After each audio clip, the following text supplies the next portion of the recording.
Hello guys, welcome to NS education. हमारा new chapter start होने जा रहा है आज। चैप्टर का नेम है Coulomb's law and electric field.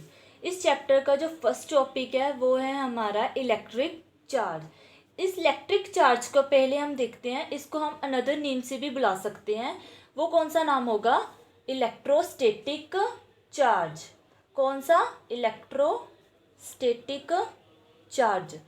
Question आपको जैसे मर्जी आ सकता है, जैसे इलेक्ट्रिक चार्ज क्या होता है या फिर इलेक्ट्रोस्टैटिक चार्ज।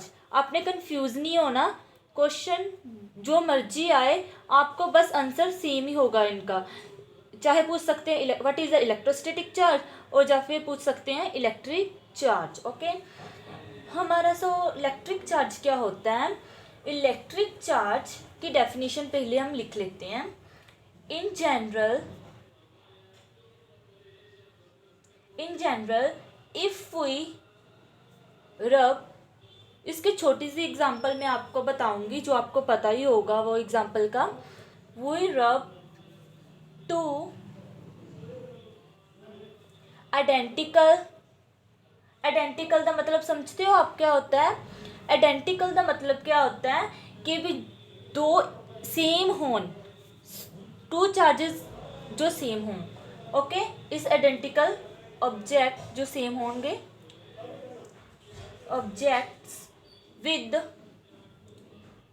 डिफरेंट मटेरियल के साथ। कोई मर्जी मटेरियल हो सकता है, आपको अपने हिसाब से ले लेना है। एग्जांपल आपको 2-3 एग्जांपल्स बता दूंगी इसकी, आप उस हिसाब से लिख लेना examples. Okay, different material,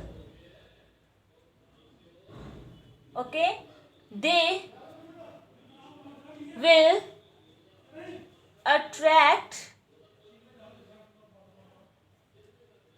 or repel depending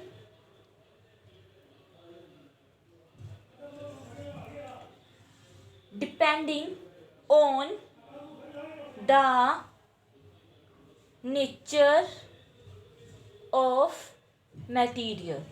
आपके नेचर आएगा, सॉरी मटेरियल आएगा। ओके, आपके मटेरियल के अकॉर्डिंग ही हम देखेंगे कि भी वो चीज़ जो हमारा ऑब्जेक्ट है वो अट्रैक्ट होएगा या रिपेल। अट्रैक्ट कब होता है? जब क्या होगा? अनलाइक अट्रैक्शन होगी, अनलाइक फोर्स होगी तब अट्रैक्शन होगा, और जब लाइक होगी तो वो रिपेल करेंगे। ओके, यही थी हमारी इलेक्ट्रिक चार्ज की डेफिनेशन। सो नेक्स्ट टॉपिक जो है हमारा, उसका सेकंड पार्ट ही है इस टॉपिक का, टाइप्स ऑफ चार्ज। कौन सा है? Types of charge. चार्ज, पहले हम चार्ज की बात करते हैं। चार्ज होता क्या है? आपको पहले भी इलेक्ट्रिक चार्ज में बता चुकी हूँ, अट्रैक्शन और रिपल्शन को ही हम इलेक्ट्रिक चार्ज कहते हैं। तो हम पहले लिख लेते हैं चार्ज्ड बॉडी क्या होती है। डेफिनेशन आपको ये पेपर में आ सकती है, चार्ज बॉडीज क्या होती है। चार्ज बॉडी की डेफिनेशन, बॉडीज विच शो, पता ही आपको अट्रैक्शन और रिपल्शन शो करेगी, which show the property of attraction और रिपल्शन, ओके, आर कॉल्ड क्या होगा? Charged bodies. ओके, अब क्या होगा? चार्ज बॉडी की मैं आपको एग्जांपल दे देती हूँ। जब आप टू रोड्स को रब करेंगे, किसके साथ? सिल्क के साथ, विद सिल्क। ओके, तब क्या होगा? जो चार्ज होगा, मान लो आपके पास एक पॉजिटिव चार्ज होगा और एक नेगेटिव चार्ज होगा, इसलिए पहले मैं आपको एग्जांपल नहीं दी थी। टाइप्स ऑफ चार्ज में आपको बता देती हूँ कि 2 टाइप्स के चार्ज होते हैं। फर्स्ट होता है पॉजिटिव और सेकंड क्या होता है? नेगेटिव। ओके, पॉजिटिव और नेगेटिव का क्या रिलेशन होता है इसमें? अगर किसी टू चीज़ को रब कर देते हैं, अगर दोनों पे सेम चार्ज आए, मान लो आपके पास पॉजिटिव और पॉजिटिव चार्ज आए या फिर नेगेटिव और नेगेटिव चार्ज आए, तो क्या होगा, सेम चार्ज आए तो क्या करना है हमने, क्या होगा, वो रिपेल होंगे क्योंकि उनकी ऑपोजिट डायरेक्शन होगी, वो एक दूसरे से दूर दूर जाएंगे। ओके, क्या होगा, दूर दूर जाएंगे। अगर इसके ऑपोजिट साइंस हो, जब एक पॉजिटिव हो और एक नेगेटिव हो, तब क्या होगी, अट्रैक्शन होगी, वो अपने ओर खींच लेंगे उस ऑब्जेक्ट को। ओके, यही मैं आपको बताना चाहती थी इसमें। उन्होंने कहा है ना इस डेफिनेशन में, depend on the nature of material, material के अकॉर्डिंग ही डिपेंड करूँगा कि भी वो अट्रैक्शन हो रही है या रिपल्शन हो रही है।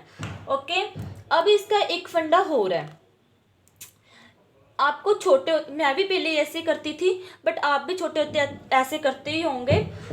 जब हम पेन के साथ या फिर पेंसिल के साथ अपने बालों में रब करते हैं पेन और पेंसिल को, हम पेपर के छोटे छोटे टुकड़े जो होते हैं वो कर लेते हैं। अब जो होगा हमारा मतलब क्या, भी रब कर कर जब हम चार्ज आ जाता है किस पर, बॉडी पर, या फिर मतलब पेंसिल और पेन पर चार्ज आ जाता है, तब हमारे जो पेजेस होते हैं, जो छोटे छोटे पीसेस होते हैं, वो अट्रैक्ट होने शुरू हो जाते हैं, क्योंकि जो हमारा नेगेटिव पार्ट होता है वो हमारा नेगेटिव पार्ट होता है जो अपने छोटे छोटे पीसेस होते हैं।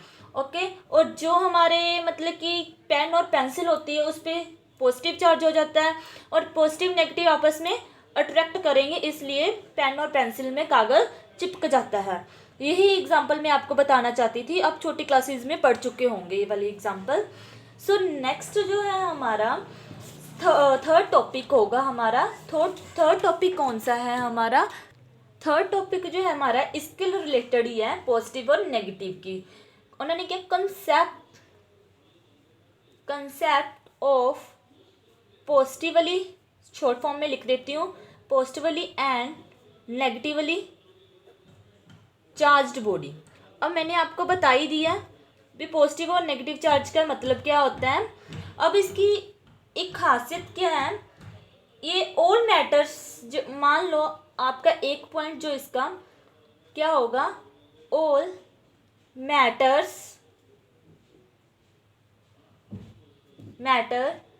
Is made okay up of atom. ये तो आपको सभी को पता होगा कि भी जो मैटर की मदद से ही एटम्स बनते हैं, और एटम्स को हम टू डिफरेंट पार्ट्स जो या फिर two equal number of electron और प्रोटॉन्स, पॉजिटिव और नेगेटिव का मतलब क्या होता है, मतलब कि इलेक्ट्रॉन्स और प्रोटॉन्स। ठीक है, इलेक्ट्रॉन्स और प्रोटॉन्स डिपेंड करते हैं पॉजिटिव और नेगेटिव चार्ज। पॉजिटिव और नेगेटिव चार्ज को ही हमने इलेक्ट्रॉन और प्रोटॉन का नाम दिया है। आपको पता है एटम्स में क्या प्रेजेंट होता है, इलेक्ट्रॉन्स भी होते हैं और प्रोटॉन्स भी प्रेजेंट होते हैं। तो हम इसे लिख लेते हैं, each atoms contain an equal number of electrons और प्रोटॉन्स। ये छोटा सा टॉपिक था जो मैंने आपको एक सिंपल लाइन में समझा दिया। पेपर में भी जब आएगा आपको कंसेप्ट पॉजिटिवली और नेगेटिवली चार्ज का, तब आपने ये इतना ही लिख कर आना है, 1 मार्क्स का क्वेश्चन ही आएगा यहाँ पेपर में आपको। और फोर्थ टॉपिक है properties of charge. Property of charge, properties of charge क्या होती हैं? पहला पॉइंट क्या होगा आपका, पहला तो टू रोड्स को जड़ा हम रब करेंगे, किसके साथ, रब्ड विद सिल्क के साथ। ओके, और डिपेंड क्या करेगा, depend upon the nature of material. ये मैं आपको बता चुकी हूँ। ओके, ये इसका समअप होगा इस सभी का। और सेकंड पॉइंट क्या है, मेन पॉइंट्स है, टू डिफरेंट आइडेंटिकल ऑब्जेक्ट्स होंगे when identical object, two identical objects कौन कौन से, आर रब्ड विद, रब तो करना है हमने, rubbed with different materials, different materials है। ओके,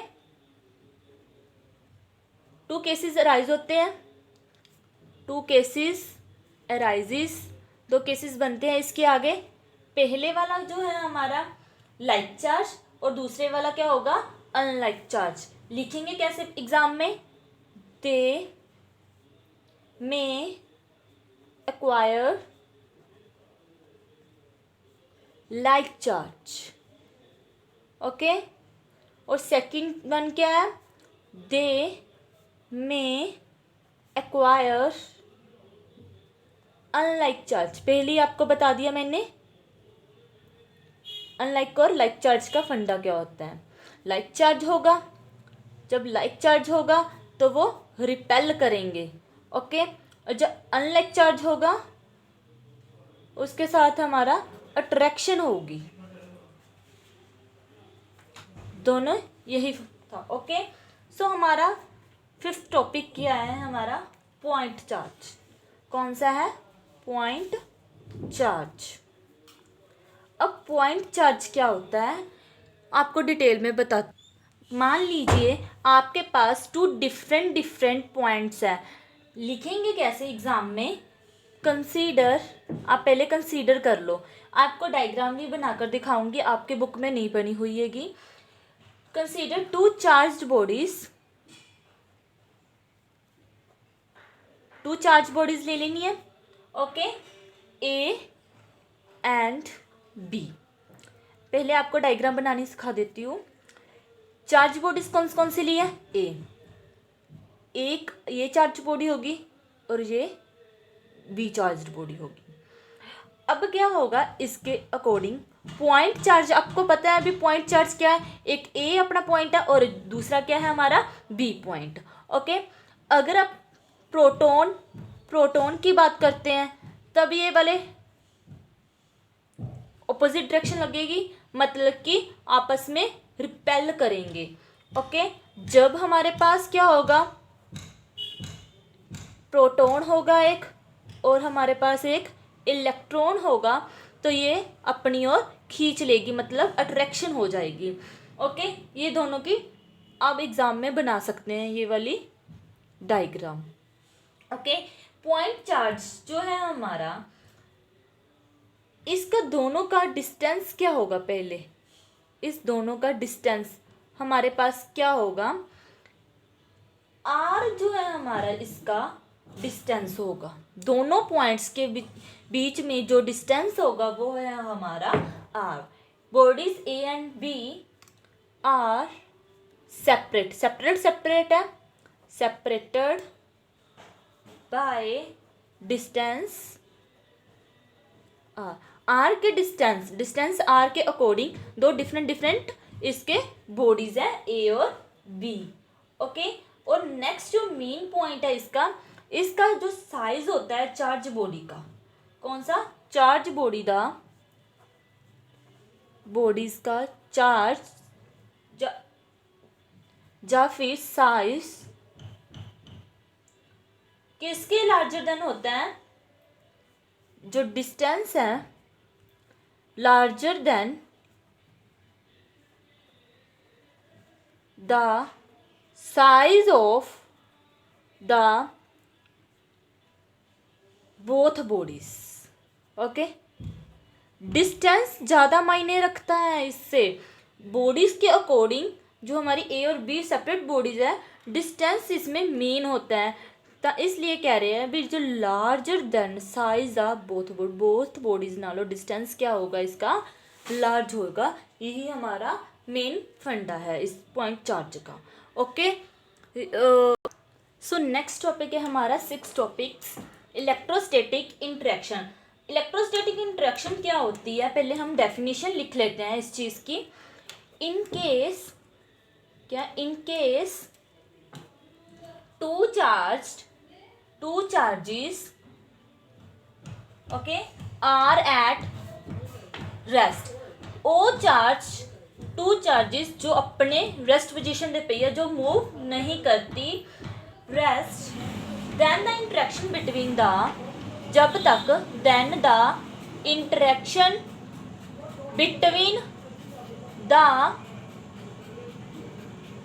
इंटरेक्शन बिटवीन द किसके साथ इंटरेक्शन होगी इसकी, स्टेशनरी चार्ज, किसकी, स्टेशनरी चार्ज के। ओके, ये हमारा इस चीज़ का फंडा है। फंडा क्या है हमारा, जो टू चार्जेस होती है वो रेस्ट पे होगी, जो मूव नहीं कर सकती, जब तक इंटरेक्शन बिटवीन किसके इंटरेक्शन नहीं होगी, स्टेशनरी चार्ज की इंटरेक्शन नहीं होगी, उसको ही हम कहते हैं इलेक्ट्रोस्टैटिक इंटरेक्शन। ओके, अगर किसी को डाउट होगा तो आप कमेंट कर कर पूछ सकते हैं हमारे चैनल पर। ओके, मैं आपको बता दूंगी। सो नेक्स्ट टॉपिक जो है हमारा 7 टॉपिक है। 7 टॉपिक क्या है, Coulomb's law.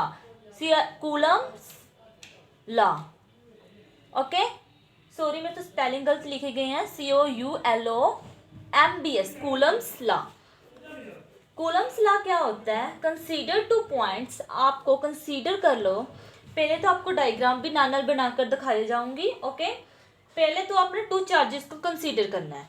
Consider 2 point charge. Okay, 2 point charge कौन कौन से चार्ज लेंगे हम, कंसीडर 2 पॉइंट चार्ज ले लिया आपने। सो नेक्स्ट क्या होगा, at a rest with coordinate system. Coordinate systems आपको पता है, कोऑर्डिनेट सिस्टम क्या होते हैं, सिस्टम अपने विच एक्स, वाई और जेड, ये हमारी एक्सिस के अकॉर्डिंग होते हैं। अब क्या करेंगे, डायग्राम बना लेते हैं। पहले एक्स, वाई और जेड एक्सिस हमने ले ली, कोऑर्डिनेट सिस्टम हो गया, ये एक्स हो गया हमारा, ये वाई हो गया, ये हमारा जेड हो गया। ओके, 2 हमने क्या लेने हैं, अपने पॉइंट चार्ज लेने हैं, जिसको हमने Q1 और Q2 माना है। 2 पॉइंट चार्ज ले लिए हमने, ये हमारे 2 पॉइंट चार्ज हो गए, और ये Q1 और ये क्या हो गया, Q2। फिर आपने क्या लेना है, ये सरफेस है जो हमारा कोऑर्डिनेट सरफेस है, ये हमारा एस सरफेस है। कौन सा सरफेस है, एस। ओके, और पोजीशन वेक्टर्स कौन कौन से लेनी है, पोजीशन वेक्टर यहाँ से, अब ये 2 पोजीशन वेक्टर्स हो जाते हैं, और ये पोजीशन वेक्टर्स क्या होंगे, R1 vector and R2 vector. Okay, position vector consider कर ले आगे। पोजीशन वेक्टर कौन कौन से होंगे, R1 vector and R2 vector, यहाँ पर लिख देती हूँ पॉइंट्स। ओके, अब इसके सामने जो ऑपोजिट है, ये इसका ऑपोजिट है, इसका डिस्टेंस होगा 2 पॉइंट चार्ज का, और ये इन दोनों के पोजीशन वेक्टर क्या होता है, दोनों के सामने वाला जो होगा माइनस होगा, उसको हम नाम दे लेते हैं। ओके, दोनों के माइनस, R2 वेक्टर माइनस के R1 वेक्टर, आपने ट्राइंगल नाम में किया ही था, मैं आपको चंगी तरह एक्सप्लेन किया था पिछले फर्स्ट चैप्टर में आपको। ओके, सो नेक्स्ट ये है हमारा क्या है, ओरिजिन। इस डायग्राम को ही ध्यान में रखकर ही हम कूलम लॉ प्रूफ करेंगे। सो नेक्स्ट क्या हमारा पॉइंट होगा, हमने अकॉर्डिंग टू ट्राइंगल लॉ के करना है। According to triangle law, according to triangle law, triangle law आपको पता ही है क्या होता है हमारा, इन दोनों का सम हमारा थर्ड साइड के इक्वल होता है। सो हम लिख लेते हैं R1 vector plus R vector 21 मतलब दोनों का 1 से 2 दोनों पोजीशन वेक्टर को मिलाकर 21 का नेम दे दिया था हमने यहाँ पर, और R2 के इक्वल होता है। आगे R21 की वैल्यू निकालनी है, ये कैसे निकला ये मैं आपको बता रही हूँ कैसे निकाला है हमने। ओके, R वेक्टर 21 की वैल्यू निकालनी है, तो R2 वेक्टर ये उधर जाकर माइनस हो गया, R1 वेक्टर ये हमारा पोजीशन वेक्टर बन गया। ये क्या है हमारा पोजीशन वेक्टर का कॉम्बिनेशन, जो हमने ट्रायंगल लॉ से ही प्रूफ किया है। ओके, सो नेक्स्ट जो हमारा R21 आ गया, इसका हमने मैग्नीट्यूड कर देना। क्या करना है? Magnitude this equation, magnitude this equation जो हमारी फर्स्ट नंबर इक्वेशन है। जब हम इसका मैग्नीट्यूड करेंगे तो क्या होगा, जो वेक्टर होता है वो हमारा कैंसिल हो जाता है, मतलब R21 ओनली आ जाएगा। और नेक्स्ट सामने वाली term as it is mod में रख लेंगे, R2 vector minus R1 vector. ये हमारी सेकेंड नंबर इक्वेशन हो गई। ओके, अब इसके अलग अलग पार्ट्स हैं। हमने +2 का टॉपिक किया हुआ है, +2 में किया था जो टॉपिक कूलम लॉ। उसके 3 पॉइंट थे, उन सभी का कॉम्बिनेशन ही कूलम लॉ बनाता है। पहला क्या है, जो फर्स्ट है हमारा ए पार्ट। क्या होता है ए पार्ट में? Directly proportion to the product of charge, different charge. Okay, directly proportion किस किस के? To the product of distance between the charge. Okay, हम डिस्टेंस बिटवीन, आपको पता है ये फोर्स अपने को क्या है जी, हमारी पोजीशन वेक्टर R1 R2 है, तो हमारी फोर्स क्या होगी? 2-1। ओके, हमने 2-1 लेनी है ना। पहले फोर्स सेकंड पोजीशन वेक्टर में 2 वाली आई थी, फिर 1 वाली आई थी, इसलिए 2-1 किसके डायरेक्टली प्रोपोर्शन होगी? फोर्स डिफरेंट चार्ज जो हमने लिए थे, 2 point charge Q1 and Q2। और बी पार्ट क्या है हमारा? इनवर्सली प्रोपोर्शन किसके होगा? अब ये to the square of the distance between the charge. Okay, कड़े चार्ज होंगे। हमारा F21 is directly proportion to Q1 Q2 upon, हमने कहा ना डिस्टेंस हमारा R होता है, R² 2-1, ये हमारा डिस्टेंस था 2 पॉइंट चार्जेस का।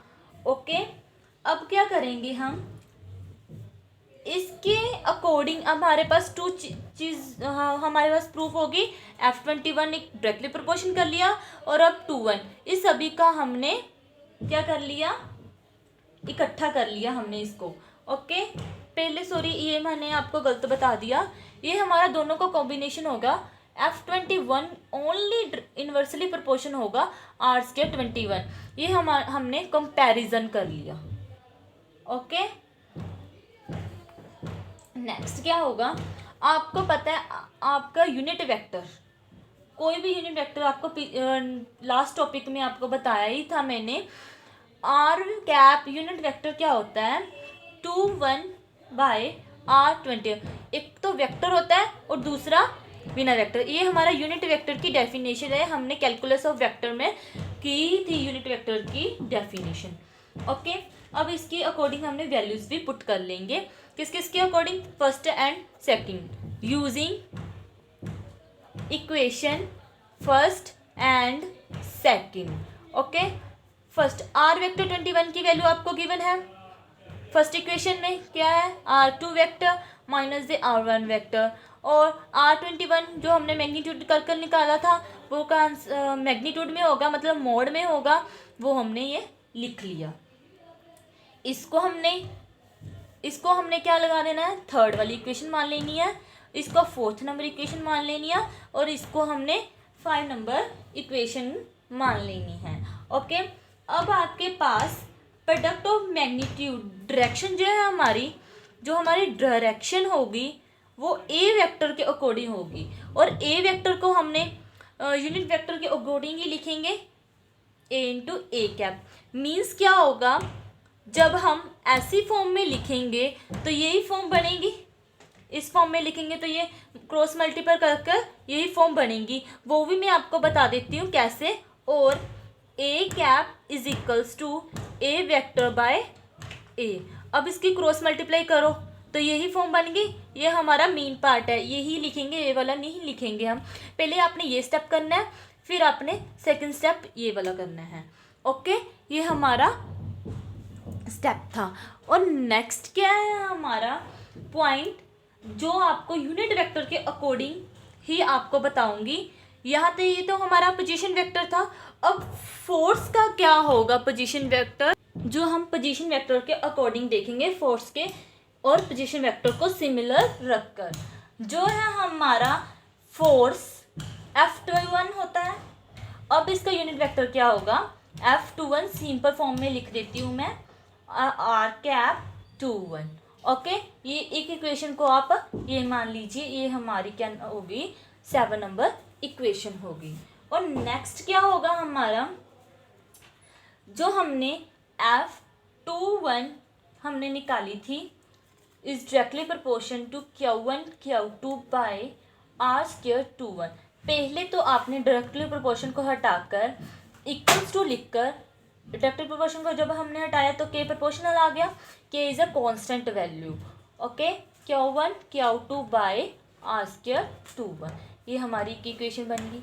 अब इस इक्वेशन को यूज़ करते हुए इस चीज़ को हम, जो हमारा नीचे था, उसको हम यूनिट वेक्टर के अकॉर्डिंग लिख सकते हैं। कैसे, इस इक्वेशन को यूज़ कर कर लिखेंगे, F21 वेक्टर के as it is, Q1 Q2 भी एज इट इज़। ओके, और R² का क्या मतलब है, आएगा स्क्वायर, नाल क्या आ जाएगा हमारा, साथ में क्या आएगा, यूनिट वेक्टर आएगा, R²21 इंटू R⁻21, ये हमारा यूनिट वेक्टर होता है। इस इक्वेशन में हमने पुट कर लिया यूनिट वेक्टर जो हमने फोर्स का बनाया था, F21 भी आ गया, और F21 की वैल्यू क्या थी हमारी, ये भी पुट कर ली हमने, और R⁻21 भी ये आ गया। ओके, सो नेक्स्ट स्टेप जो हमारा होगा, ये हमें 8 नंबर इक्वेशन मिल गई हमें इससे। अब क्या होगा, आपको R⁻21 की वैल्यू भी पता है। ओके, और आपको इसकी वैल्यू भी आपको मालूम है। कैसे लिखेंगे इस वैल्यू को, हम आपको शॉर्ट फॉर्म में बता देती हूँ। पहले तो इसकी वैल्यू जो है हमारी R2 vector minus the R1 vector है, यहाँ पर लिख भी देती हूँ मैं, क्या है इसकी value, R2 vector minus R1 vector.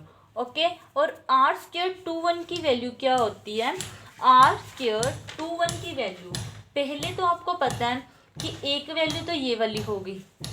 Okay, एक तो ये होगी, और आगे क्या उसकी स्क्वायर कहा हुआ है, एक तो ये होगी और दूसरी इसकी स्क्वायर होगी। वो कैसे होगी, आपको 3 इक्वेशन को कंसीडर। सो हमारा नेक्स्ट स्टेप जो है, ये वाला हमने पीछे ही प्रूफ की थी, R2 vector minus R1 vector. अब ये हमने क्या किया, जो हमारी ये वाली इक्वेशन बनी थी, 8th वाली इक्वेशन को ही लेकर सभी वैल्यूज़ को इसमें पुट कर लेंगे। एक तो पहले ही हमारे पास ये पड़ा हुआ है, और 2 हमारे पास स्क्वायर भी है, और यहाँ पर क्या हो जाएगा हमारा क्यूब हो जाएगा। इसमें हम पुट कर लेते हैं पहले तो F21 वेक्टर, यहाँ पर F21 की वैल्यू है, यहाँ पर 8th नंबर इक्वेशन में आपको पुट करना है। F21 वेक्टर के Q1 Q2 R2 vector minus R1 vector upon cube हो जाएगी, एक तो ये वाला, और उस दूसरी R² की वैल्यू को हमने पुट करना है।